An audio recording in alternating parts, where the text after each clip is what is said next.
Voilà, on y est. Alors bonjour à toutes et tous. Je suis ravie de vous retrouver ce matin. Donc moi, je suis Valérie Guénec, l'auteure notamment de l'album illustré qui s'appelle Pas d'étiquette s'il vous plaît. Et puis je suis la co-créatrice des éditions Lire au Monde avec Roselyne Doré. Et ce matin, je viens vous retrouver avec une autre personne, Laurence, voilà, que je vais laisser se présenter. Je te laisse la parole, Laurence. Bonjour, donc je suis Laurence Fournier-Dubois, donc voilà, je suis à Rennes et je suis psychopédagogue spécialisée en pédagogie positive et je suis aussi thérapeute, donc sophranalyste des mémoires prénatales de la naissance et de l'enfance. Voilà. D'accord, Je super. travaille avec les adultes en sophranalyse principalement et en tant que thérapeute et psychopédagogue avec les enfants. D'accord, très bien. Et donc, alors, cet échange qu'on vit ensemble ce matin part justement de cet album Pas d'étiquette, s'il vous plaît.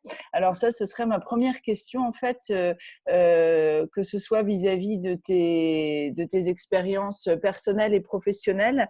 Quel rapport, toi, tu as à ce qu'on a appelé dans cet album les étiquettes? Enfin, qu'est-ce que ça t'évoque d'un point de vue général?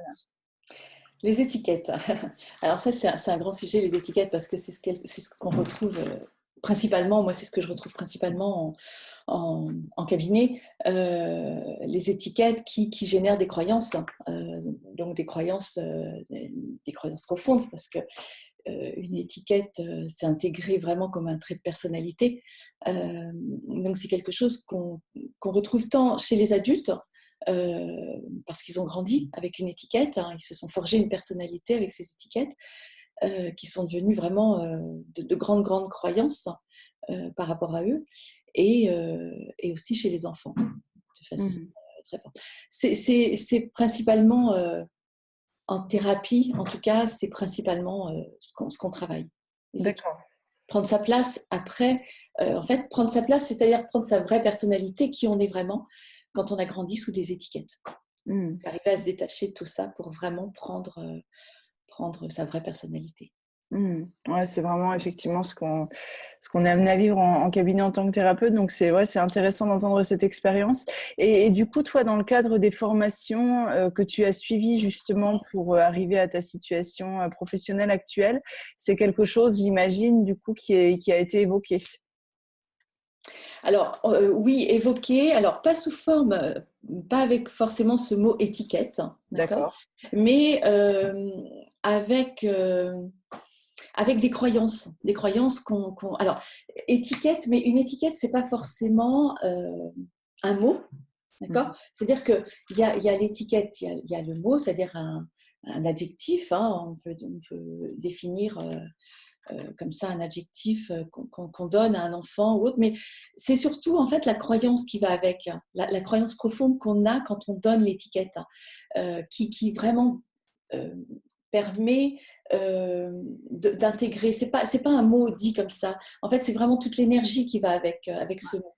Euh, C'est-à-dire que, alors moi en sophranalyse, euh, on parlait plus de croyances, euh, qu'on qu'on- qu'on génère, des croyances qui se mettent en place, des fois in utero ou dans la prime enfance, euh, mais avec des mots, mais aussi avec des attitudes de parents. Voilà. Ce qui est plus marquant, qu'on retrouve plus en thérapie, en réalité, ce que je trouve, hein, c'est vraiment l'attitude, l'énergie de l'attitude des parents, euh, plus que vraiment plus qu'un mot.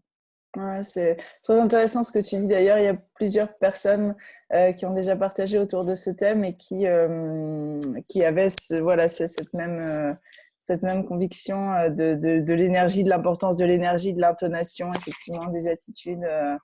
D'accord. Ouais, Oui, c'est pour ça que je parle, alors en effet, de croyances qui se mettent en place, euh, et que je parle aussi beaucoup d'effet Pygmalion, moi plutôt, quand je parle des étiquettes. Euh, C'est-à-dire que l'effet Pygmalion, c'est-à-dire d'avoir la croyance quand on s'adresse à quelqu'un, et avoir la vraie croyance de sa réussite, ou en tout cas de ce qu'il est, et qui va vraiment au-delà des mots. Mmh. D'accord. Ouais, Ouais. ouais, c'est très Je intéressant. trouve, après, pour le travailler avec des adultes, hein, quand ce sont des adultes qui ont été vraiment fortement touchés, qui viennent en thérapie, ils parlent plus en effet d'énergie, d'attitude. Et c'est d'après ces attitudes qui se sont, eux, forgés une Mmh. étiquette aussi. Ouais, Voilà. ouais. D'accord. Et du coup, alors, comme tu reçois en consultation à la fois des enfants et des adultes, Mm. est-ce que tu pourrais expliquer un peu comment tu travailles ça avec les enfants, avec les adultes? Est-ce que c'est différent? Oui, Enfin, qu'est-ce que tu mets en place oui. avec eux? Oui, ça ne se travaille pas de la même façon, évidemment.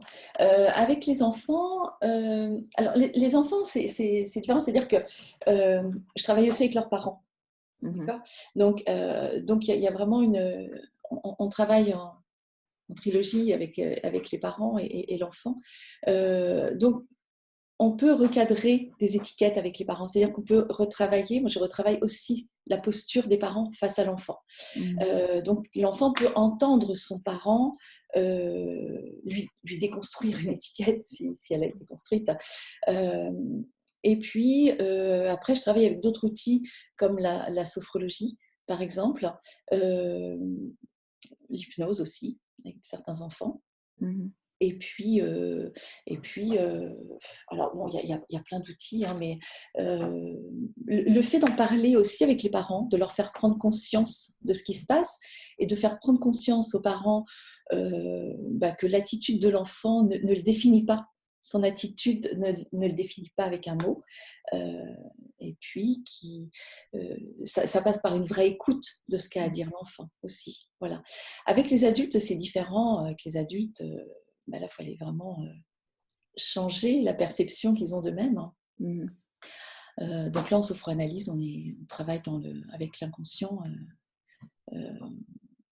pour aller changer la vision. Donc, je travaille avec des outils comme la PNL ou la sophroanalyse. On est en relaxation profondeur pour travailler ça. D'accord. Ouais.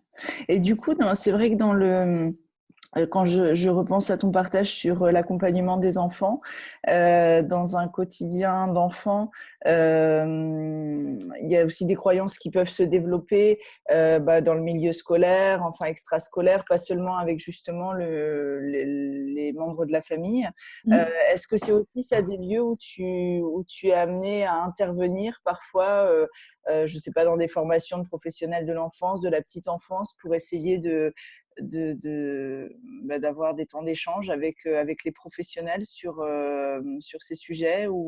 Oui, oui, oui, oui. Oui, oui, ça m'est arrivé d'intervenir auprès d'enseignants. D'accord. Ouais. Voilà, et puis souvent, en effet, je reste sur les croyances et l'effet Pygmalion, et dire qu'un enfant, il agit, enfin, en tout cas, son attitude ou ses notes aussi, parce qu'on parle beaucoup dans le milieu scolaire, on parle de notes et on a aussi beaucoup tendance euh, à identifier l'enfant et lui mettre une étiquette par rapport à ses notes. Mhm. Ou son attitude, évidemment, et ça, c'est un grand sujet de souffrance pour les enfants dans le milieu scolaire. Donc, en effet, les enseignants l'entendent de plus en plus. Et en effet, j'interviens auprès d'enseignants. D'accord. Et oui, tu trouves qu'effectivement, il y a une sensibilisation à ça de plus en plus grande, enfin. Alors, oui, on tend, on y vient en tout cas. Voilà. D'accord. C'est pas encore généralisé, mais il y a des écoles qui ouvrent leurs portes vraiment sur une écoute extérieure, qui sont preneurs comme ça d'idées plutôt innovantes. Il y a des écoles qui s'ouvrent, oui, oui, oui, oui. En tout cas, D'accord. à Rennes, autour de moi, il y en a quelques-unes. Oui. Mhm. D'accord, c'est super. Ok. Et toi, dans ton expérience, alors encore une fois, qu'elle soit personnelle ou professionnelle, Mm. est-ce que tu as parfois l'impression que des étiquettes et puis les croyances qu'elles ont forgées peuvent aussi être découvertes de manière positive, c'est-à-dire que quelqu'un va venir justement avec le poids d'une croyance et pendant le temps de la thérapie, vous allez pouvoir ensemble essayer de mettre en valeur le fait que ça lui a aussi apporté, ça a construit quelque chose en lui qui lui a été utile, qui lui est toujours utile, qui lui sert. Est-ce que c'est quelque chose ça que tu… Alors, oui, alors en sophranalyse, quand je travaille avec les adultes, par exemple, avec les adultes, on arrive à faire changer la vision, c'est-à-dire la vision de l'étiquette, de ce qu'on a construit avec cette étiquette, c'est-à-dire notre vraie personnalité. D'accord, à vraiment changer, je dirais que c'est changer son regard sur soi-même. D'accord, donc en effet, cette étiquette, entre guillemets, nous a permis de nous construire, en tout cas de construire aussi des compétences. On a mis en place des compétences. Voilà. Donc ça, en effet, pour les enfants, ce que je te disais tout à l'heure, c'est un travail différent. Mais le fait d'entendre, quand on travaille avec les parents aussi sur des étiquettes, le fait d'entendre leurs parents le dire ou changer ou sentir que ah ben oui, mais en réalité le parent c'est pas vraiment ce qu'il voulait dire, c'est pas vraiment ce qu'il pense, mais il le dit comme ça sous l'impulsion ou parce que voilà, dans la conversation il sort des mots parce que ça se fait ou parce que les parents ont été élevés comme ça aussi, hein, voilà. Donc le fait d'entendre son parent, même le déconstruire ou voilà, on arrive. Alors après, je ne suis pas toujours sûre qu'en effet ce soit positif. Ça devient positif. On arrive à vraiment à le déconstruire quand le parent change vraiment, pour les enfants j'entends, hein, change vraiment sa posture face à lui. C'est-à-dire qu'en effet, encore une fois, dans l'effet Pygmalion, quand vraiment il prend la croyance que son enfant va y arriver, en tout cas qu'il n'est pas ce qu'il le définit avec des mots. Mais encore une fois, c'est vraiment une croyance interne. Il ne suffit pas de dire à un enfant... parce que l'enfant le sent très très bien. Il sent très très bien la différence entre des mots pensés et des mots dits comme ça sans être profondément pensés. Donc en effet, quand c'est vraiment... quand il sent que c'est pas toujours dire à un enfant, par exemple, oh mais il y a des parents par exemple qui disent oh mais je lui dis pourtant qu'il est bien, qu'il est, tu vois, dans des façons constructives comme ça, je lui dis pourtant qu'il va réussir, qu'il est bien, mais en même temps ils le disent avec des mots, ils ont les mots qui sont là, mais l'énergie est dite avec beaucoup de peur il va pas y arriver. Donc forcément l'enfant n'entend pas ces mots, il entend que l'énergie du parent qui est peur. Et donc, ça passe pas, voilà, parce qu'ils savent bien, ils savent très très bien ce qu'ils perçoivent. Une plus grande intuition que nous-mêmes, d'ailleurs. C'est très intéressant. Et du coup, alors par rapport aux parents, parce que c'est vrai que en tant que parent, j'allais dire, ça peut être à la fois un peu culpabilisant et puis aussi arriver à une attitude un peu de souhait d'hyper-contrôle, de se dire bon, bah voilà, il ne faut pas que je mette des étiquettes sur mon enfant, si j'en mets, ce sera compliqué, etc.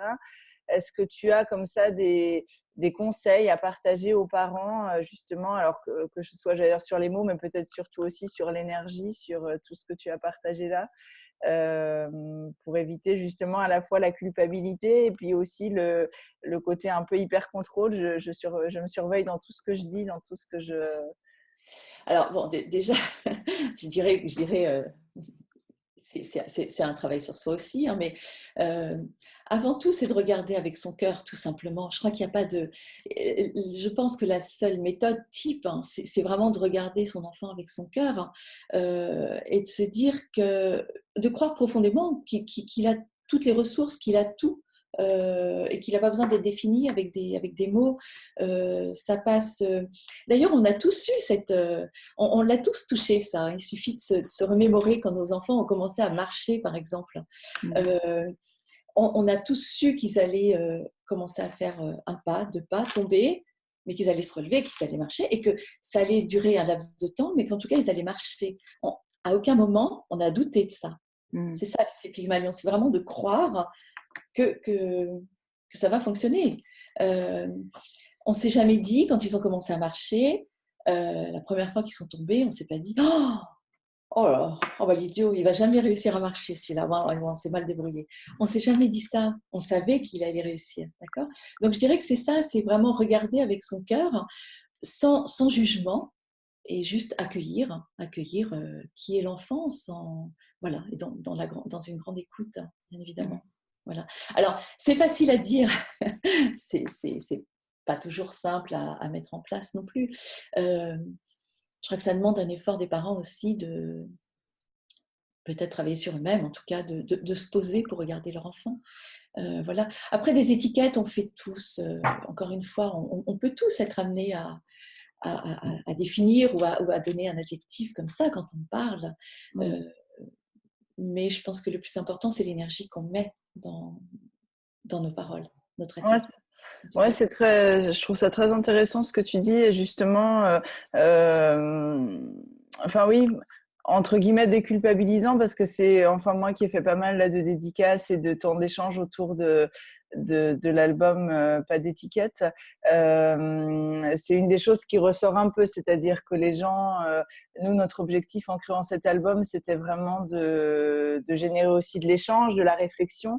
Et je me suis rendu compte qu'en fait, il y avait beaucoup, beaucoup, beaucoup de ressentis de culpabilité où les gens se disaient, bah mince, du coup, moi je dis ça. Et donc, du coup, c'est vraiment intéressant de le voir sous l'angle de l'énergie, de ce qu'il y a derrière. Ouais, je trouve ça très. On peut très bien dire à son enfant aussi, hein, parce que ça arrive, on a tous, avant d'être parents, on est aussi des humains, on a une vie, on n'est pas toujours au top, hein, enfin on est toujours au top de ce qu'on peut être sur le moment présent, mais ça peut nous arriver à tous, hein. Moi la première, hein, d'ailleurs je le mets sur mon site, hein, je suis une maman imparfaite, hein, totalement, et je l'assume, mais euh, dans ce cas-là, on peut échanger après sur ce qui a été dit. Parce que un enfant entend très très bien que sur un moment, ben voilà, on a été naturel, on a dit des choses. On peut aussi après en parler et dire en effet, je suis vraiment désolée parce que oui, je t'ai qualifié un moment, je me suis emportée, je t'ai dit des choses que je ne pensais pas du tout. Et puis ça déculpabilise l'enfant aussi parce que ça veut dire qu'il a le droit aussi de se tromper, d'être qui il est Tout à fait. Mm. et voilà, et qu'on est tous parfaits dans notre imperfection.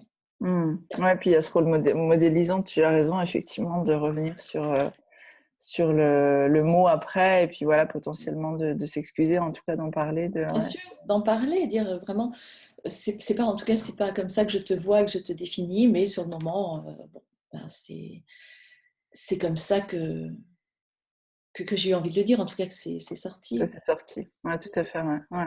Moi, je sais que ce qui m'avait beaucoup aidé en tant que parent, c'est le fait d'essayer de qualifier toujours plutôt l'action, le comportement, plutôt que la personne. C'est vrai que bon, voilà, Ça. d'éviter d'utiliser le tu comme Jacques Salomé en parle, ça, et je trouve que du coup, l'enfant ou même soi, puisque des fois ça arrive aussi entre adultes, hein, on le reçoit différemment en fait, entre dire tu es comme ça ou bah voilà, là ce que tu as fait c'était comme ça, c'est vrai que c'était. Oui, on peut dire à un enfant que c'est son acte, en fait, l'acte Exactement. qui nous a touchés, on a eu une réaction par rapport à son acte, mais Mm. que l'acte ne le définit pas, en tout cas. Exactement. Voilà. Ouais, Donc tout à nous, fait. on a des actes, comme nous, hein, il nous arrive, euh, on a des réactions, on a des actes dans la vie qui ne nous définissent pas non plus. Mm. Voilà. Tout à fait. Ouais, ça c'est très important. Mm. Bah, écoute, merci beaucoup. Je vais peut-être terminer avec une question. L'album, du coup, Pas d'étiquette, est-ce que tu le connais? Est-ce que voilà, tu l'as feuilleté, tu l'as lu? Alors, je ne l'ai pas eu entre les mains. D'accord. Ouais, Je l'ai vu sur ton site. d'accord. Je ne l'ai pas lu entre les mains, mais je l'ai vu, j'ai un retour euh, parce que je te connais, Ouais, ouais, ouais. parce que voilà, et puis parce que voilà, je l'ai vu à l'extérieur, mais pas eu entre les mains.